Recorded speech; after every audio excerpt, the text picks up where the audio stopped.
आप सभी लोगों को मेरा नमस्कार। आज आपसे दहेज हत्या 304 बी आईपीसी की धारा का एक जजमेंट शेयर कर रहा हूं, जो कि बेल के ऊपर है।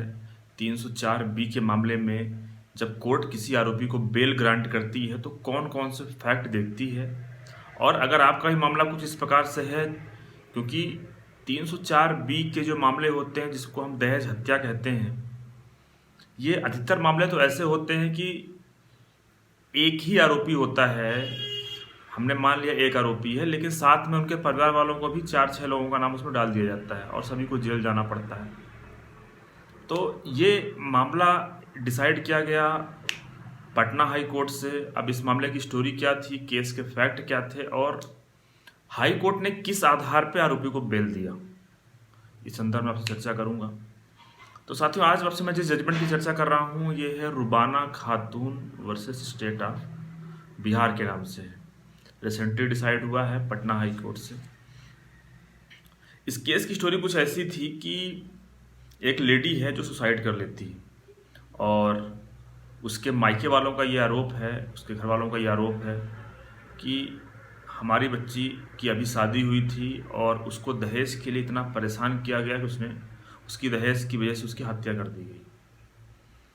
अब इसके बाद ये आरोप लगाया गया कि उसके पति और उसके जेठ, उसके जेठानी, ये सभी लोग बेहद परेशान करते थे, और साथ में ये भी कहा गया कि इन लोगों ने गला दबा करके हत्या कर दिया है। अब अब इस केस में जो बेल एप्लीकेशन फाइल किया है ये उस लेडी की जेठानी है, मतलब कि उसके हस्बैंड की वाइफ की, उसके हस्बैंड के ब्रदर की वाइफ है। तो जब इसने बेल एप्लीकेशन फाइल किया तो इसका ये कहना था कि हम तो उनके साथ रहते ही नहीं हैं, हम दूसरी जगह पे रहते हैं। ऐसे अधिकतर मामले ऐसे होते हैं जिसमें कि हस्बैंड वाइफ की शादी हुई, दोनों लोग अलग रह रहे हैं। अगर कभी कभार घरेलू हिंसा का भी मामला होता है तो उसमें भी सास ससुर का नाम जोड़ दिया जाता है, भले ही वो दूसरी जगह पर रह रहे हो। तो इस मामले में भी ऐसा हुआ। उस लेडी ने, जो जिसने पिटीशन फाइल किया है, रुबाना खातून, उसने कहा कि हम तो रहते ही नहीं हैं उनके साथ में, शादी के बाद वो लोग अलग रह रहे थे, बेवजह हमारा नाम जोड़ दिया गया है। जब कोर्ट ने इस केस को देखा तो कोर्ट ने 2-3 चीज़ें पाया। अब वो, उससे पहले मैं आपको ये बता दूं कि 304 बी के मामला बनता कब है। तो साथियों, 304 बी जो होता है इसको हम सामान्य भाषा में, आम भाषा में दहेज हत्या कहते हैं। दहेज हत्या का मुकदमा दर्ज करने के लिए 2 चीज़ों का, 2 इंग्रेडिएंट जरूरी है, मतलब 2 चीज़ें, 2 तत्व होना जरूरी है किसी भी केस में। पहला ये कि जिसकी भी डेथ हो रही है वो अननेचुरल है, अप्राकृतिक है। दूसरा कि उसकी डेथ होने के तत्काल पहले दहेज को लेकर के मांग की गई है, दहेज को लेकर के प्रताड़ना की गई है, दहेज को लेकर के उसका शोषण किया गया है। अगर ये 2 इंग्रेडिएंट हैं तो दहेज हत्या का मुकदमा दर्ज हो जाता है। दहेज हत्या के मुकदमे में 7 साल कम से कम सजा है, जो कि आजीवन कारावास तक हो सकती है। तो चूंकि 7 साल से ऊपर की सजा है तो उसमें आरोपी को गिरफ्तार कर लिया जाता है। तो इस मामले में क्या हुआ, जब हाई कोर्ट ने जब इस मामले को देखा तो हाई कोर्ट ने कुछ फैक्ट पाया कि इस मामले में जिस लेडी ने सुसाइड किया उसकी शादी हुई थी 15 जून को, और उसने 6 जुलाई को, ऐसा आरोप है कि उसने उसकी हत्या कर दी गई या फिर उसने सुसाइड कर लिया। अब कोर्ट ने यहाँ पे ये पाया कि लगभग 1 महीने से कम का ही टेन्यूर है। अब 1 महीने के कम के अंदर उसको दहेज के लिए इतना परेशान किया कि उसने सुसाइड कर लिया, तो ये फैक्ट थोड़ा सा फिट नहीं बैठ रहा है।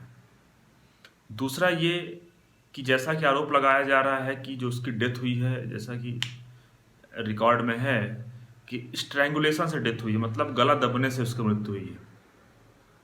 अब जब गला दबने से किसी की मृत्यु हुई है तो उसमें यह कहा जा सकता है कि किसी ने गला दबाया है उसका, लेकिन अब अगर किसी का गला दबाया जाएगा तो हो सकता है कि एक निशान यहाँ बने, एक निशान यहाँ बने, या फिर आगे पीछे निशान बने।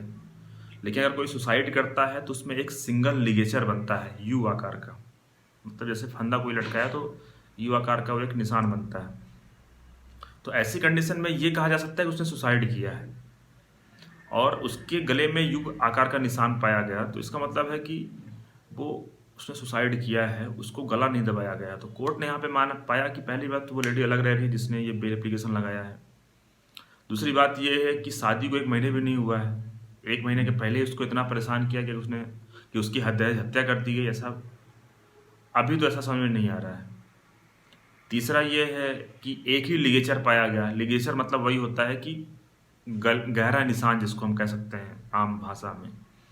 तो एक ही लिगेचर था उस पर। तो कोर्ट ने इस आधार पर पाया कि चूंकि ये को एक्यूज्ड है तो इसको बेल दे दिया जाना चाहिए। तो कोर्ट ने इस आरोपी को बेल ग्रांट कर दिया। तो जैसा हमने काफ़ी सारे वीडियो आपसे चर्चा किया, आपको बताया भी है कि सबसे पहले तो आप को एक्यूज्ड की बेल लगाइए, जो मुख्य आरोपी नहीं है, जो सह आरोपी है।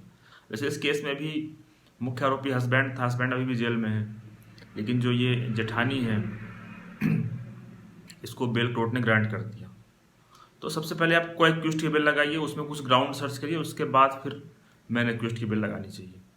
अगर आप इसको पढ़ना चाहते हैं जजमेंट को, तो मैं ऐड भी कर दूंगा, इसका लिंक ऐड कर दूंगा डिस्क्रिप्शन बॉक्स में, वहाँ से इसको पढ़ भी सकते हैं।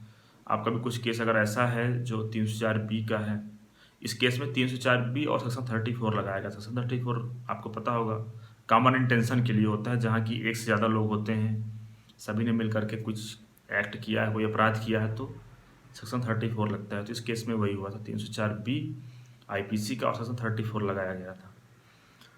आने वाले टाइम में जैसे मेरे को कुछ नए जजमेंट मिलते रहेंगे, जैसा मुझे लगा कि आपको जानकारी शेयर करना चाहिए, तो आपसे मैं शेयर करता रहूँगा। धन्यवाद साथी।